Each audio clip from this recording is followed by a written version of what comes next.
You're not stuck because you're bad with money. You're stuck because you're following a system that was never built to get you out. Right now, millions of people are doing exactly what they've been told to do, making the minimum payment on their credit cards every month. And it's quietly destroying them. Let's make this real. If you carry an average balance of around $11,000 at an interest rate above 20%, you won't just pay that debt back. You'll pay it back multiple times. Over 2 decades, you can end up paying nearly 3 times what you originally borrowed.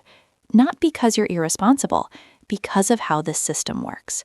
Minimum payments don't eliminate debt, they extend it.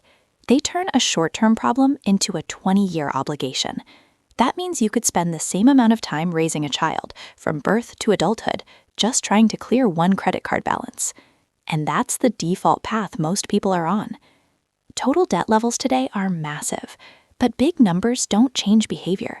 So let's shrink it down to something personal. If you earn $40,000 a year and carry $8,000 in credit card debt, that debt represents a huge portion of your actual income, not your salary, but what you actually take home. In practical terms, that means a significant part of your working time is already spoken for. Not building your future, not saving, just paying for the past. That's what debt does. It steals time. This isn't about judgment, it's about reality. And more importantly, it's about changing it. Because staying in this cycle isn't a strategy. Hoping it fixes itself isn't a plan. There is a way out. And it doesn't require a high income. It requires a system that actually works with human behavior. Most traditional advice fails for one simple reason. It assumes you behave like a spreadsheet. You've probably heard it. Pay off the highest interest rate first. Mathematically, that makes sense. But behaviorally, it doesn't. Because it asks you to stay motivated while attacking your biggest, slowest moving debt for months, sometimes years, without seeing meaningful progress. And most people don't last that long. They start strong, then momentum fades, then they quit. Not because they're lazy, because the system doesn't reward progress early, and humans need progress to stay in the fight. So here's what actually works. The debt snowball method. Simple. List all your debts from smallest balance to largest. Ignore interest rates for now. Pay minimums on everything and throw every extra dollar at the smallest debt. When that one is gone, you roll that payment into the next, then the next, and the next. What starts small begins to build momentum. You don't just reduce debt, you start winning. And those wins change everything. Because the first time you eliminate a balance completely, something shifts. You stop feeling stuck. You start feeling capable. That's what keeps you going. Not math, momentum. Before you even start that process, though, there's one step people skip, and it's the reason many fail. You need a small emergency fund.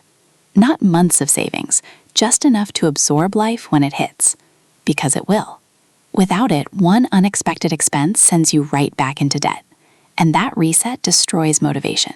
So build a small buffer first. Then attack the debt. Next, you need clarity. Most people don't actually know what they owe. They avoid it, because seeing the number feels heavy. But avoiding it keeps you stuck. So write it all down. Every balance, every payment, every account. No guessing, no rounding. Just truth. Because you can't fix what you refuse to face. Then comes the real shift. You need to control where your money goes. Not mentally, not loosely. Specifically. Track your spending. Not what you think you spend, what you actually spend. Because money doesn't disappear. It leaks. Subscriptions, convenience spending, small, repeated decisions that feel harmless in the moment. But together, they create the problem. Once you see it clearly, you can redirect it. Not by suffering, by choosing. And here's the part most people overlook. Cutting expenses helps, but increasing income changes the game. Even small increases matter. Extra money doesn't just reduce debt, it accelerates everything. A few hundred more per month can cut years off your timeline. Sell what you don't use, offer simple services, pick up flexible work. It doesn't have to be permanent. It just has to move the needle. Also, understand this. Your debt is negotiable more often than you think. Interest rates can sometimes be reduced. Fees can be removed. Payment terms can change. You don't lose anything by asking. but most people never ask. There are also traps you need to avoid.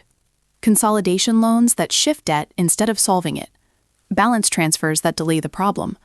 Quick fix solutions that sound easy but keep you stuck. Real progress requires change, not rearrangement. At some point, if you stay consistent, something powerful happens. The balances start disappearing. The pressure begins to lift. And eventually, you reach zero. No debt. No minimum payments. No interest dragging you backwards. But that's not the end. That's the turning point. Because now the same system that got you out starts building your future. You expand your emergency fund. You invest what used to go to debt.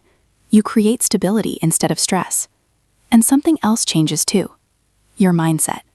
You stop reacting to money and start directing it. You stop feeling behind and start building forward. This isn't about becoming rich overnight. It's about reclaiming control. It's about turning your income into something that works for you, not against you. Time will pass either way. The question is simple. Will you still be carrying this debt, or will you be free from it? The system works. Now it's your move.